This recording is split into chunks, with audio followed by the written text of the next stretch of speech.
All right, sports fans, how's everybody out there doing?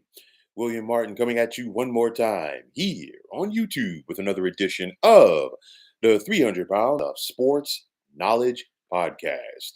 Now, aside from finding a way to lose a winnable game this afternoon, the New York Giants have found a way to sink to another level this season.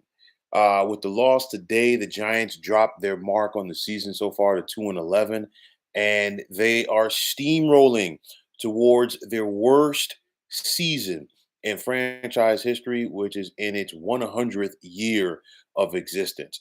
But it has now gotten to the point for the Giants that some of the fans of this team in the New York, New Jersey area have begun to revolt against this team.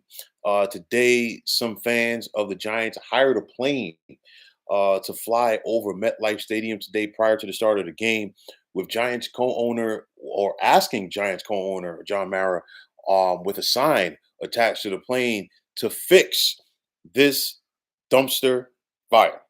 The fans in the New York, New Jersey area of the Giants have simply had enough.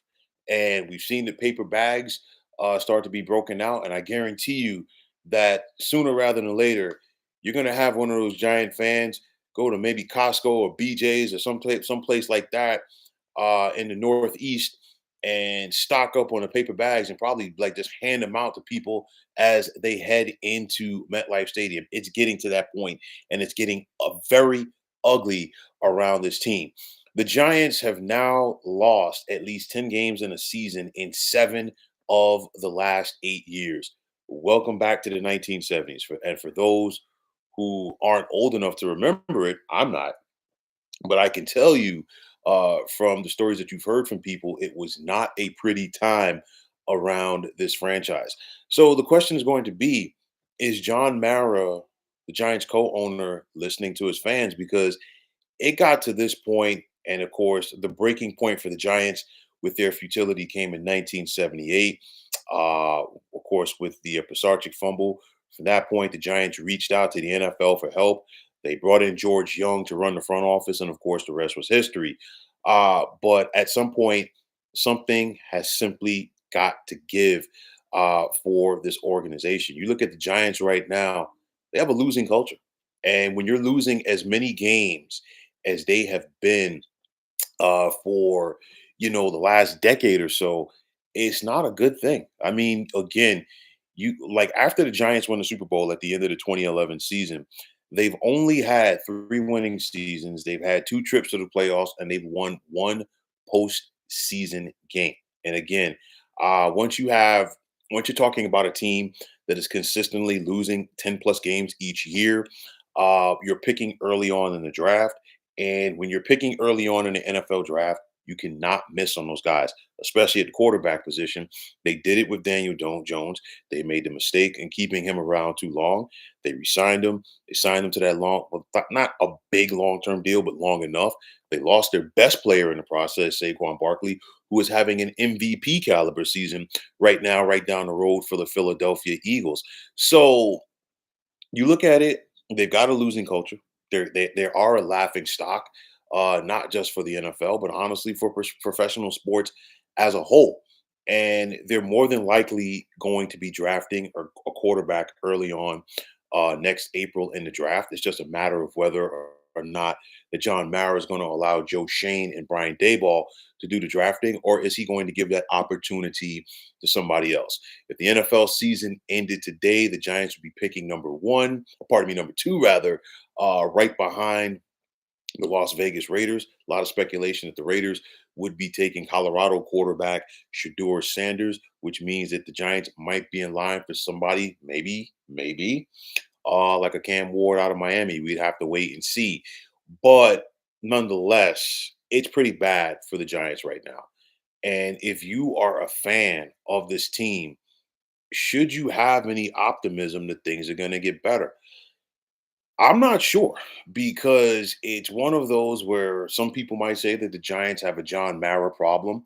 Also, I think one of the biggest mistakes that the Giants have made with Joe Shane as general manager and Brian Daboll as a head coach, typically when you bring in a new head coach and a new general manager, you allow that tandem to go out there and draft their quarterback from the get go.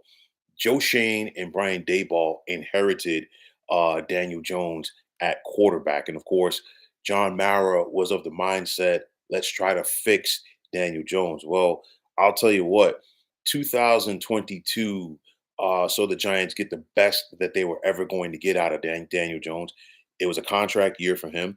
It was also a contract year for Saquon Barkley. It was also year one for Brian Daboll as the Giants head coach. It was a perfect match. But then, of course, I said it then. I'll continue to say it. And I think more people are realizing it now. Giants paid the wrong guy. And of course, the rest is history. I just feel bad for your fan base, because at the end of the day, nobody wants to see their favorite team lose this much. You look at this Giants team, and of course, at 2-11, they've lost their last 8. And the question is going to be, will they win another game this year? I'll tell you like this game today against New Orleans might have been their most winnable game for the month. You figure the Saints came into MetLife Stadium today with no Taysom Hill. He's done for the season. Derek Carr had to leave this game with an injury late.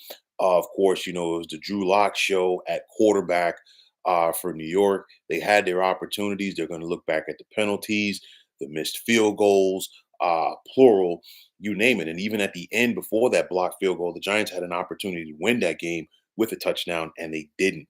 So this might be their most winnable game of the season. They've got Baltimore at home next week. The Ravens are going to be coming to MetLife fresh off of their bye week. They're going to be licking their chops. They're chomping at the bit to get back on track after they just lost to Philadelphia at home last Sunday. The Giants will then be in Atlanta to take on the Falcons.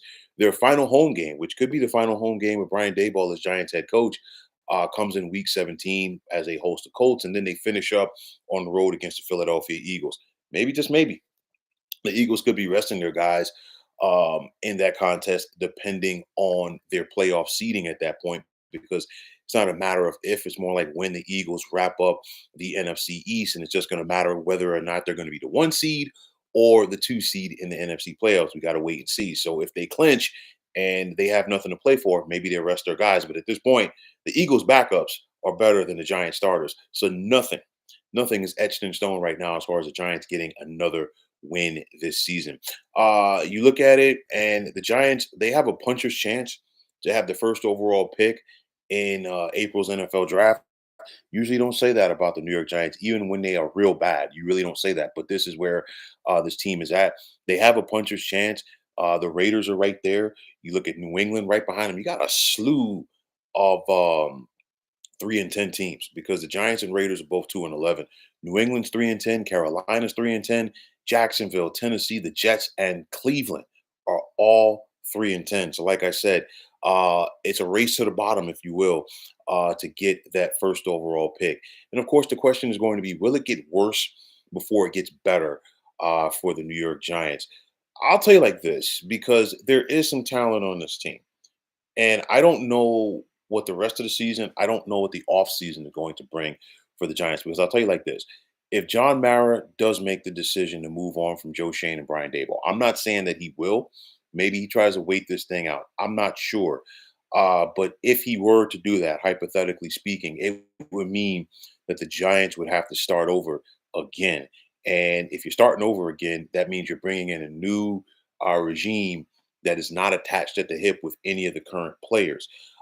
If you do decide to retain Brian Daboll and Joe Shane, it's a situation where maybe they finally get their quarterback, and maybe the right quarterback can galvanize things for this roster. We just got to wait and see. But nonetheless, this is probably the lowest of the low for the Giants. When fans start to revolt like this, it's one of those at MetLife. It's not uncommon to see and hear a lot of fans for the other team showing their support. And as this season has progressed, it's leaned less in the favor of the Giants as far as how many of their fans are in attendance. You're going to have plenty of Ravens fans in attendance at MetLife Stadium next Sunday afternoon. It's just the nature of the beast, and it's the way that it is. It's a bad time for the New York Football Giants. That's all I can say.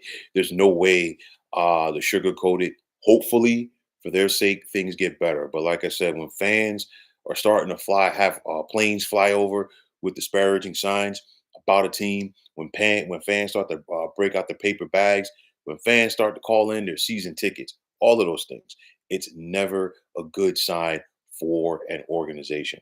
Will the Giants, an NFL franchise that's now been around 100 years, an NFL franchise that has 4 Super Bowl championships to their credit, along with 4 more NFL championships, which was once looked upon as one of the flagship franchises of the National Football League.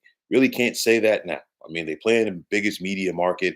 They're one of the oldest NFL franchises, yes, but not a lot of good times right now. There's highs and lows in sports. This is a low of the low for the Giants. Let's see if this is the breaking point, and let's see if this organization has what it takes to somehow, in some way, find their way back to respectability in the National Football League. But, folks, that is going to wrap it up. And as always, I want to take this time out to thank each and every one of you for tuning into the 300 Pounds of Sports Knowledge podcast here on YouTube.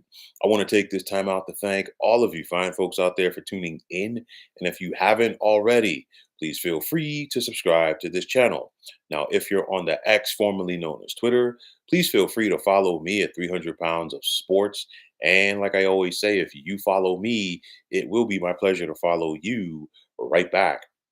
There's also the sports discussion group on Facebook at the Sports Depot 365. Now, you can check it out. Drop a line and be a part of one of the better sports debating sites going on social media. So, once again, fine folks, my name is William Martin, and I am signing off. And I'm saying take care and have yourselves a wonderful day.